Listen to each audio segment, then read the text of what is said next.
अस्सलामु अलैकुम। आप सबका इस चैनल पर बहुत वेलकम है। आज की तारीख 10 जुमादस सानी 1447 हिजरी दिन बुध। एक फर्ज के बारे में गुस्ल के लिए तयम्मुम करना। कुरान में अल्लाह ताला फरमाता है, अगर तुम बीमार हो जाओ या सफर में हो या तुम में से कोई शख्स अपनी तबई जरूरत यानी पेशाब पाखाना करके आया हो या अपनी बीवी से मिला हो और तुम पानी के इस्तेमाल पर ताकत न रखते हो तो ऐसी हालत में तुम पाक मिट्टी का इरादा करो, तयम्मुम कर लो।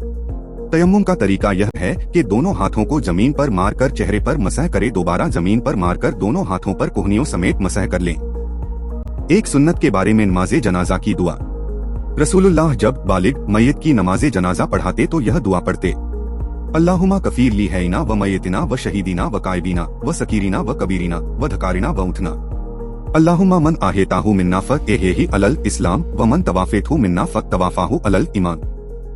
एक अहम अमाल की फजीलत कुरान के हर हर्फ पर 10 नेकी। रसूलुल्लाह सल्लल्लाहु अलैहि वसल्लम ने फरमाया, जिसने कुरान का एक हर्फ भी पढ़ा उसको 10 नेकियां मिलती हैं। फिर फरमाया, हम यह नहीं कहते कि पढ़ने पर 10 नेकियां मिलती हैं, बल्कि अलिफ पर 10 नेकियों, लाम पर 10 नेकियां और मीम पर 10 नेकियां मिलती हैं। एक गुनाह के बारे में अल्लाह ताला के साथ शिर्क करना। कुरान में अल्लाह ताला फरमाता है, बिलाशुबा अल्लाह ताला शिर्क को माफ नहीं करेगा। शिर्क के अलावा जिस गुनाह को चाहेगा माफ कर देगा, और जिसने अल्लाह ताला के साथ किसी को शरीक किया तो उसने अल्लाह के खिलाफ बहुत बड़ा झूठ बोला। आखिरत के बारे में क़यामत के दिन लोगों का हाल। रसूलुल्लाह सल्लल्लाहु अलैहि वसल्लम ने फरमाया, क़यामत के दिन लोग नंगे पैर, नंगे बदन और बगैर खतना के उठाए जाएंगे, जिस तरह वह पहली मर्तबा पैदा किए गए थे। तिब्बे नबवी से इलाज, जुजाम यानी कोढ़ का इलाज। रसूलुल्लाह सल्लल्लाहु अलैहि वसल्लम ने फरमाया, 7 दिन तक रोजाना 7 मर्तबा मदीना की अजवा खजूरों का इस्तेमाल जुजाम कोढ़ के लिए फायदेमंद है। नबी की नसीहत।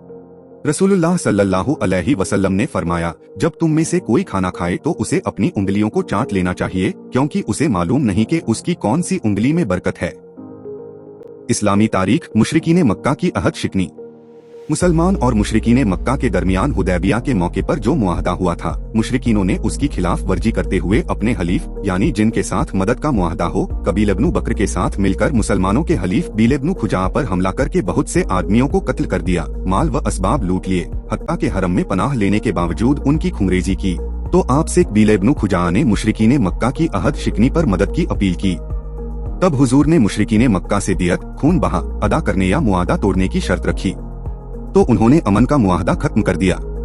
लिहाजा आप उनकी बदअहदी और कत्ल गारतगिरी का बदला लेने के लिए रमजान सन 8 हिजरी में 10,000 सहाबा का अजीमुशान लश्कर लेकर मदीना से रवाना हुए और मर्रुज़ ज़हरान पहुंचकर खेमा जन हो गए। इस्लाम का सख्त मुखालिफ और दुश्मन अबू सुफियान जासूस बनकर लश्करे इस्लाम का जायजा लेने आए तो हजरत अब्बास ने उसे पहचान लिया और उन्हें पकड़कर आपके पास ले गए। उन्हें देखकर बाज़ सहाबा ने कत्ल करना चाहा, लेकिन आपने रहम व करम का मामला करते हुए फरमाया, ए अबू सुफियान, क्या अब भी तुम्हारे ईमान लाने का वक्त नहीं आया?